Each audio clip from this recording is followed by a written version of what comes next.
Good morning. It is Friday, the 13th of March. I'm Maeve McMahon, and this is Europe Today, your daily dose of European news and analysis, live here on Euronews. Coming up in his first comments since becoming Iran's new supreme leader, Ayatollah Mojtaba Khamenei has warned that all US bases in the region should close down or face attacks. In a statement read out by newsreaders, Mojtaba Khamenei said the Strait of Hormuz would remain closed. This as airstrikes and missile attacks between Iran and Israel continue. Images are surfacing of residents perched on rubble across damaged residential buildings in Tehran, and also of residential homes in northern Israel destroyed by Iranian bombs. The UN Refugee Agency then says millions of Iranians have been fleeing their homes for safety as drone and missile attacks spread across the region, with more incidents in Gulf countries like Saudi Arabia and the UAE. For more on the ongoing situation, we can head now to Dubai and bring in our regional correspondent, Jane Witherspoon. Good morning, Jane. Thank you so much for joining us. Look, the new Supreme Leader has spoken, albeit via a newsreader. What else do you have to say? Yes, he made a statement yesterday saying that they are going to continue with the fight and in particular target anyone with links to the US. Now, this comes as they maintain their stranglehold across the Strait of Hormuz. That remains closed and blocked at the moment. President Trump last night did give a statement, though, saying that the capabilities of their Iranian capabilities for the military are all but diminished now. He said that they are quashed. It looks like there's no end in sight to this war, Jane. What is the overall feeling there? Well, we are hearing a constant barrage of military jets overhead both day and night as people adjust to their new normal. Yesterday, a US refueling aircraft was lost over western Iraq. There was said to be no fire involved in that, any attacks. Also, this morning, sadly, President Macron announced the first French military death of the Middle East war. Now, Azerbaijan is also another country that has been targeted by Iran, and they are currently hosting the Baku Global Forum. We caught up with former EU Council President Jean-Michel, got that so wrong, Charles Michel, pardon my correction, and he said that Europe cannot continue to be fragmented.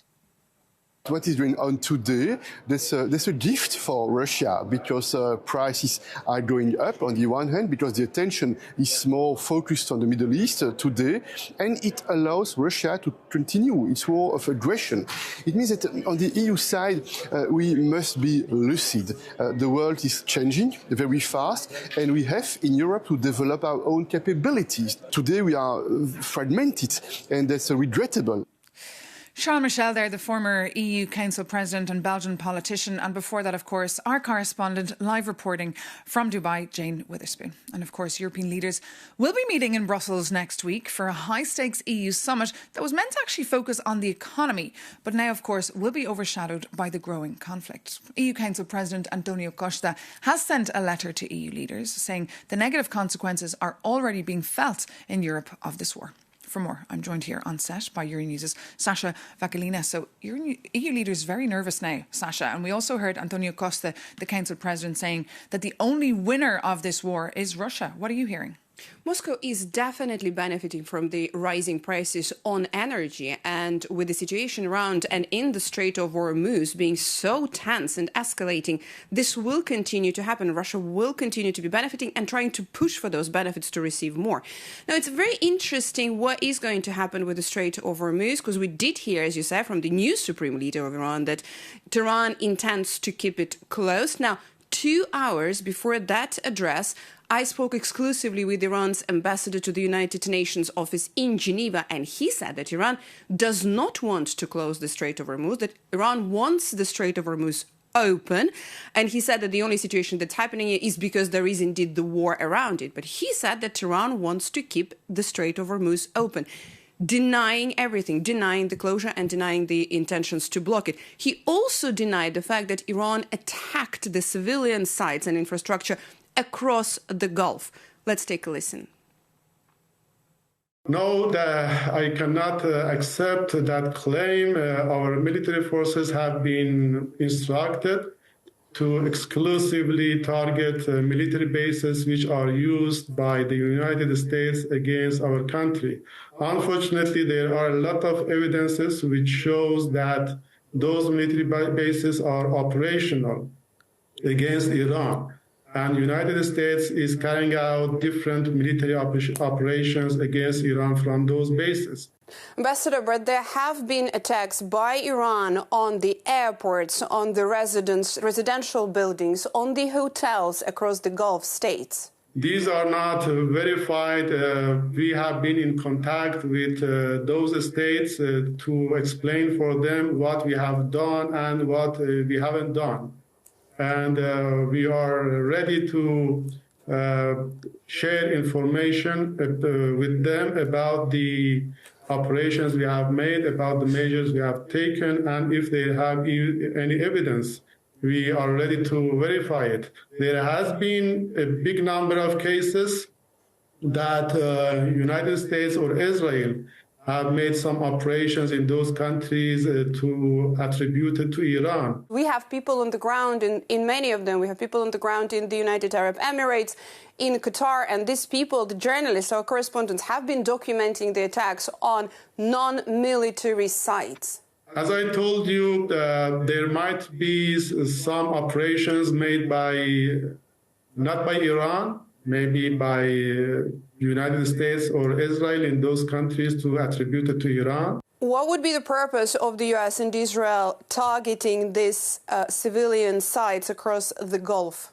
When you are talking about United States and Israel, you shouldn't look for any reasonable argument or any reasonable intention. Their intention is to drag those countries into war. Ambassador, Iran-made drones also targeted a British base in Cyprus, while also NATO air defense systems intercepted 2 Iranian ballistic missiles heading towards already entering Turkish airspace. What about these attacks? Our officials have rejected this news about making any attack in the space of Turkey. There is, though, a confusion because we've heard the president apologizing to the Gulf countries. The president's message was misunderstood. The president's message was clear. He said that we will not attack, and we have not attacked any base or location which has not been involved in military operation against Iran. And he continued to be very clear that if any base or center is used to carry out military operation against Iran, we will respond accordingly and will target that location too. Iran stated that it's been 2 decades that it's prepared for any possibilities of this war, and nowadays the European cities are also within the range of Tehran's arsenal. Are they possibly in danger as well? No. Iran, but what Iran is doing is just a self-defense. Iran has no intention to attack anybody or to attack any country which is not involved in hostility against Iran. What Iran is doing now at this particular time is to defend itself. And for us, our policy is quite clear. If we are attacked, we will respond accordingly. If we are attacked from any location, then we will attack that location as a legitimate target. Does that also include, Ambassador, does that also include the European countries where the US forces might also be stationed, or they're using them? Let me make it clear. It has been a policy which has been pronounced and announced by our military forces. Any facility, any base which is used to attack against Iran would be a legitimate target for our military forces. Ambassador, but within your own country, Iran is attacking its own civilians. No. You rejected the claim? Yes. But there is proof that the civilians were attacked. By Iran? Yes, civilians in Iran, the protesters in Iran. What happened in Iran, if you mean the developments in early January, it was not the peaceful protesters who were peacefully protesting in Iran. It was the complicated scenario which was planned and followed by the United States and Israel against the security of Iran. Iran's ambassador to the UN in Geneva there, Ali Bahraini, in denial there, speaking to our Sasha Vakalina. But now for the humanitarian angle. Coming up, we'll be joined by Ugochi Daniels from the UN's International Organisation for Migration, a former chief of staff at the UN Agency for Palestinian Refugees and a UN resident coordinator in Iran. She's now based in Geneva, from where she joins us now. Good morning. Thank you so much for joining us here on the programme. So we're hearing figures like 3.2 million Iranians are on the move to find safety. Can you confirm this, and what exactly is the situation looking like from your lens? Good morning, Maeve. Thank you for having me. What we understand from the situation in Iran is that, yes, there has been a significant movement out of Tehran to northern parts of Iran. However, these are precautionary movements and people self-relocating as a precautionary measure. This is also because the government had asked people to move for their own safety out of Tehran. So that is what we are seeing, and lots of movement to northern Iran. And meanwhile, thousands of people are fleeing southern Lebanon. How critical is the situation there? Where will internally displaced people go?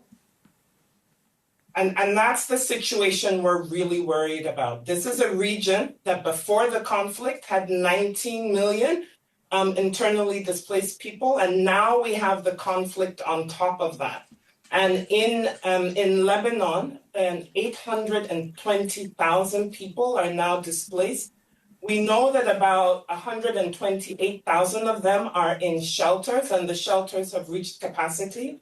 And while the others have moved and are staying in communities, but there's a lot of pressure, and we're very worried and concerned about the humanitarian needs right now in Lebanon. And we've seen France, they've been sending supplies and aid to Lebanon. Is that enough? No, the aid is nowhere near enough to meet the needs and the scale. First of all, what we call for and join the Secretary General is an end to the hostilities so that people can go back home, continue with their lives, first and foremost. And second, while thanking the donors who have provided resources, much more is needed. Lebanon will be launching an appeal today for additional funding. But of course, as we've been reporting here, the war, there's no end in sight really to this war. And I guess the question is, are humanitarian agencies able to cope with this new humanitarian crisis? And how are cutbacks affecting your work as well on the ground? We are have significant capacity in the region. As I mentioned, it's a region that has been dealing with displacement. We're closely monitoring what is happening at borders. But yes, you are right. This is an additional strain on us as IOM, but also on the international system because of the funding cuts that we went through last year. The significant needs that exist as compared to the resources that we're getting from our donors. So we continue to appeal for more resources to our donors, to the private sector, to diaspora, because the needs are significant. And meanwhile, I guess a question on the minds of many of our viewers this morning, should the European Union be preparing for a massive influx of refugees? We are not seeing that right now. As we've already discussed, most of the displacement is internal within Iran, and within Lebanon. There has been some movement across borders, but it is minimal. So right now, there is no indication that there is any movement towards Europe. However, if hostilities don't end soon, the likelihood of secondary movement is something we will all need to contend with. And of course, that's what the EU Asylum Agency is also potentially preparing. Ugochi Daniels, thank you so much for joining us this morning here on Europe Today on Euronews. And as the European Union tries to muddle through the dire consequences of a war that it never wanted, there's a pile of business as usual on the desks of EU leaders. Next week, an EU summit that was meant to focus on making the EU competitive again will, of course, be overshadowed by the war. But Ari Jacobianis takes a look at the other issues on the agenda. Weddings are particular events. Some people fixate about what the bride will wear, but your reporter, on the other hand, is obsessed about the wedding cake. Because, as in the real world, what matters is not only its overall size, but also how big a piece you get. And right now, the EU slice of the global wealth cake is getting smaller. And one proposed solution to fix it is to finally merge Europe's fragmented financial landscape into a single unified market.